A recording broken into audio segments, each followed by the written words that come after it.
Salut la famille, on se retrouve aujourd'hui pour une nouvelle série de formations et cette formation va porter sur le langage Python. Dans cette première vidéo, nous allons parler des variables, ok? Donc, nous allons déjà commencer par définir ce que c'est une variable. Donc ici, on va mettre, disons, définition d'une variable. Qu'est-ce qu'une variable? Une variable, c'est, comme son nom l'indique, c'est quelque chose qui va varier. Même si ce n'est pas toujours le cas, vu qu'il y aura des variables dites constantes. Voilà, des variables dites constantes voilà, dans certains langages. Mais en Python, voilà, une variable, c'est quelque chose qui varie de façon simple. Voilà, vous voyez comme vous avez, disons, vos chaussures qui sont là, vous avez vos chaussures, vous avez assez de chaussures. Et vous décidez, par exemple, de classer ces chaussures, mais de mieux ranger ces chaussures. Du coup, vous prenez un bol ou un carton, je ne sais pas, dans chaque carton, vous mettez ces chaussures-là à l'intérieur. Et pour pouvoir retrouver ces chaussures-là plus tard, plus facilement, vous décidez de donner des noms à chaque carton, de telle sorte que quand vous voyez le nom, vous savez automatiquement c'est quelle chaussure qui se trouve dans ce carton-là. C'est un peu le même principe avec les variables. Donc voici plus ou moins ce que c'est une variable. Nous allons voir dans la pratique ce que c'est concrètement une variable. Donc pour les variables, ce que vous devez savoir, c'est qu'une variable est définie par son type. Donc, disons, on va faire ça. OK. On va mettre une variable. Elle est définie par trois choses. Elle est définie par son type, son type, son nom et sa valeur. Voilà. Et sa valeur. Donc, ça veut dire quoi? Lorsque on crée une variable, notre variable aura un type, aura un nom et aura sa valeur, tout simplement. Et aussi, ce que vous devez savoir, c'est que pour créer une variable, il y a une certaine logique, voilà, il y a des conventions de nommage. Ok, il y a comment il faut nommer, il y a comment il ne faut pas faire. Ce que vous devez savoir, c'est que lorsqu'on crée une variable, on ne doit pas commencer par un caractère spécial de type, par exemple, arrobase ou tiret du 6 ou par exemple, je sais pas, on doit des caractères spéciaux. D'accord? On ne doit pas aussi commencer par des lettres. Voilà, on ne doit pas commencer par des lettres. Cependant, vous pouvez nommer vos variables en commençant et par des lettres encore, par des chiffres, pardon. Voilà, on ne doit pas commencer par des chiffres. Cependant, vous pouvez nommer vos variables en commençant par des lettres. Par exemple, si on doit créer une variable appelée nom personne, par exemple, on commence par la lettre N, nom, et on peut le faire comme ça. Voilà ce qu'on appelle généralement du camel case, c'est-à-dire on commence par une minuscule et à chaque nouveau mot, on commence par une majuscule. On peut aussi commencer on peut nommer une variable par le Pascal case. C'est-à-dire, on commence par une lettre majuscule, par exemple nom.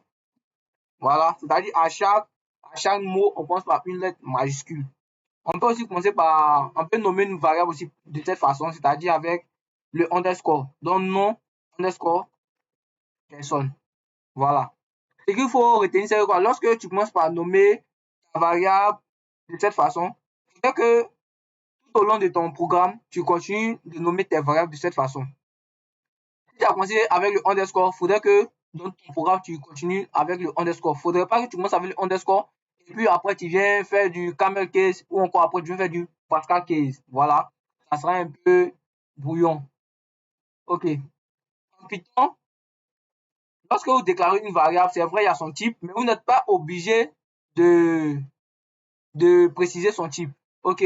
Pour ceux qui ont suivi la formation en date, par exemple, on précisait le type. Par exemple, si on veut créer une chaîne de caractères, on est obligé de faire un string et en même, par exemple, non personne. OK. Donc, on dit à date que cette variable-là, ça sera une chaîne de caractères. Mais en Python est un langage dynamiquement typé. Donc, lorsqu'on crée une variable, il associe automatiquement le type de cette variable-là, le type de la valeur à la variable. Donc, ce que nous allons faire, nous allons créer notre première variable. Donc, ici, comme je l'ai dit, on donne le nom de notre variable, donc nom personne. OK.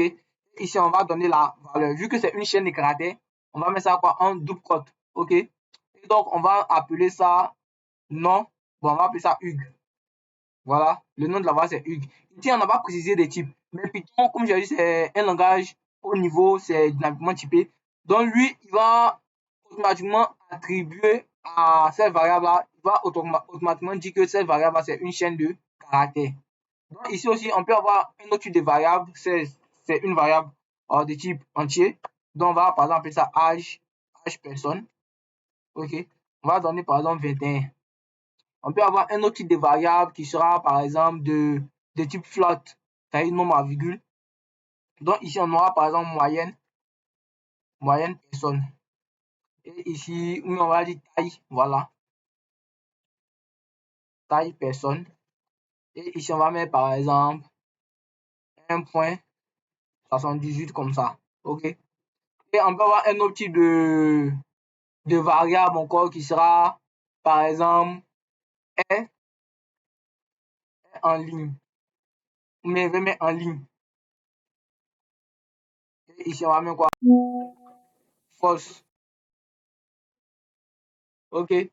Donc, si vous remarquez bien, c'est que si vous remarquez bien, vous allez voir que toutes mes variables sont de même style au fait. Tous ces sont des variables de type ou même de conversion camel case que j'ai utilisé. D'accord? Pour les variables de type boolean, ce sont des variables qui prennent deux valeurs. Soit c'est vrai, soit c'est faux, soit c'est connecté, soit n'est pas connecté. Voilà, c'est un peu ça le fonctionnement. Maintenant, ce que nous allons faire, vu qu'on a vu comment on déclare une variable, ce que nous allons faire, nous allons chercher maintenant à afficher cette variable-là, ce qui est bien évidemment, voilà, logique.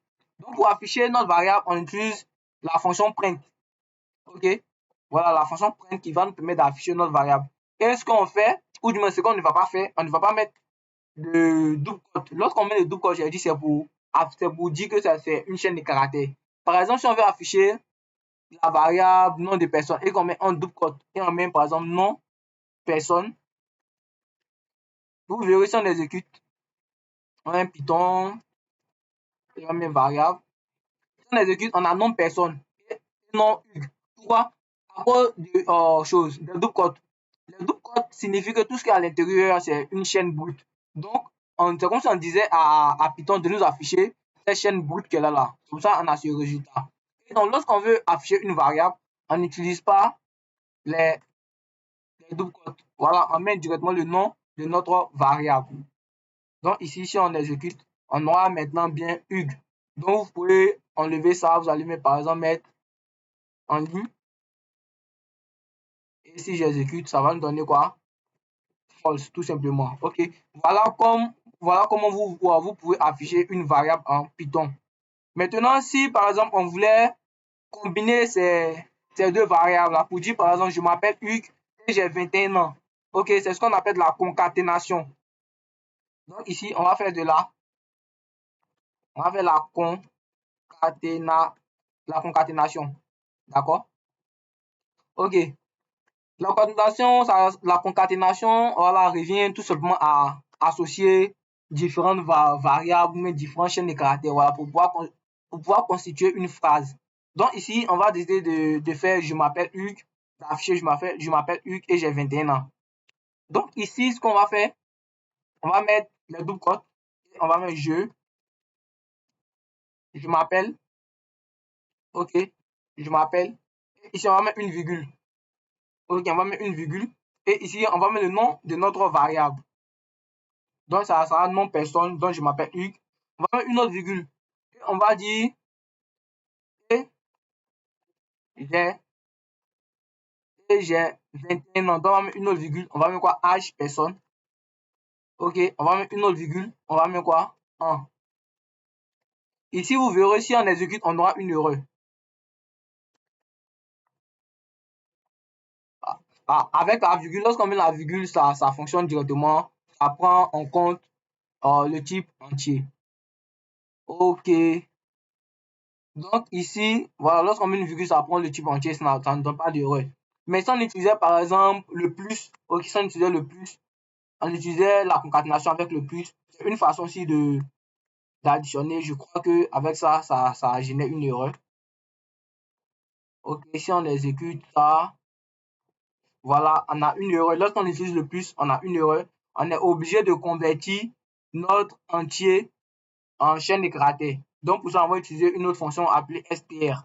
Ok, str. Et on va mettre ça entre parenthèses. Et là, maintenant, si on exécute, on n'aura plus d'erreur. Vous voyez, on n'a plus d'erreur. Mais on voit qu'ils sont collés. Donc, pour pouvoir décoller, on peut juste mettre de l'espace ici, tout simplement. Et ici aussi, on peut mettre de l'espace. Ici aussi, de l'espace. Et si on exécute, voilà, on a bien notre test. Donc, vous pouvez utiliser cette façon de faire ou vous pouvez utiliser les virgules comme nous l'avons vu précédemment. OK? Donc, voilà comment on peut faire de la concaténation en Python. Mais imaginez-vous, vous voulez faire prendre de grandes phrases ou voilà, associer un certain nombre de variables. Mettre des plus ou même mettre des virgules, ça devient un peu pénible à la fin. Donc, je vais vous montrer deux autres façons de faire. Et parmi ces deux autres, vous allez choisir ce que vous préférez. OK? Donc, ici, on va appeler ça, disons, la méthode .format et le fstring. Voilà. Et fstring, ou du moins fstring. OK. Donc, on va voir le point format. Donc, on va essayer d'afficher cette même phrase-là, mais de façon différente. OK. Donc, on va utiliser le print. Avec le point format, on met les guillemets, bien évidemment, les doubles cotes. Lorsqu'on finit de mettre les doubles cotes, on va mettre maintenant notre je m'appelle. OK. Je m'appelle, comme ça. Et ici, on va ouvrir les parenthèses et on va laisser ça vide. OK. On va mettre un espace, on va dire et j'ai. On ouvre encore les parenthèses. On va mettre 1, tout simplement. Lorsqu'on finit de faire ça, on vient à la fin de la deuxième, on vient à la fin de notre guillemot qui est là. On va mettre point et on va utiliser la méthode format. OK. Et maintenant, ce qu'on va faire, vu qu'on veut afficher, je m'appelle Hugues et j'ai 21 ans, on va mettre le nom des variables par ordre. Donc ici, c'est la variable non personne qui vient en premier. Donc ici, on va mettre quoi? Non personne. Et on va mettre une virgule. OK. On va maintenant donner le nom de la deuxième variable qui est âge personne. OK. Avec cette façon de faire aussi, on n'a pas besoin de convertir, on n'a pas besoin d'utiliser le str. Donc ici, si on exécute, on voit bien qu'on a quoi? On a la phrase qui fonctionne ici. OK. On va voir maintenant la deuxième façon de faire. Donc, on va mettre print, on va mettre les doubles cotes, mais avec le f-string, comme son nom l'indique, on va mettre un F au départ. OK, lorsqu'on met un F au départ, on va mettre maintenant quoi? Je m'appelle. Ici, on ouvre les accolades. OK. Mais au lieu de laisser les accolades vides, ce que nous allons faire, nous allons mettre directement le nom de notre variable que nous voulons. Donc ici, vu qu'on veut, je m'appelle Hugues, donc on va mettre